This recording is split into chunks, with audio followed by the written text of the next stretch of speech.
Telecom regulatory authority of India December 1 నుంచి కొత్త నిబంధనలు అమలు చేయనుంది.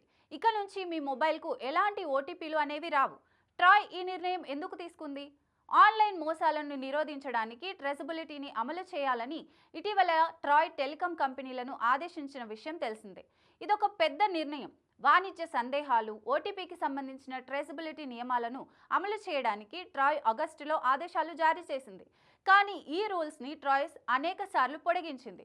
ట్రాయ్ ఓటీపీ మెసేజ్ ట్రేసబిలిటీ అమలు చేయడానికి టెలికాం కంపెనీలకు అక్టోబర్ 31 వరకు సమయం ఉండేది. కానీ మరోసారి పొడిగింపు తర్వాత ఇప్పుడు నవంబర్ 31 వరకు మాత్రమే ఉంది. జియో, ఎయిర్టెల్, వడాఫోన్, ఐడియా, బిఎస్ఎన్ఎల్ డిమాండ్ను అనుసరించి కంపెనీ తన గడువును పొడిగిస్తూ వచ్చింది. ఇప్పుడు దాని గడువు నవంబర్లో ముగియబోతోంది. వాణిజ్య సందేహాలు, ఓటీపీ మెసేజ్లను ట్రాక్ చేయడానికి టెలికాం కంపెనీలు ట్రేసబిలిటీ నియమాన్ని అమలు చేయాల్సి ఉంటుంది.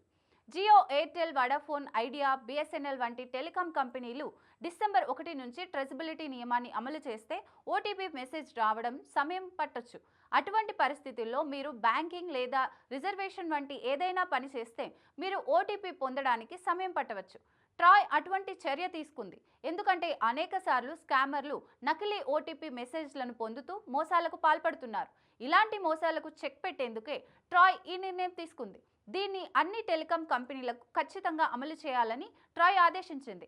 కానీ 31 తర్వాత ఖచ్చితంగా అమలు చేస్తుందా లేదా పొడిగింపు ఏమైనా ఉంటుందా అనేది చూడాలి.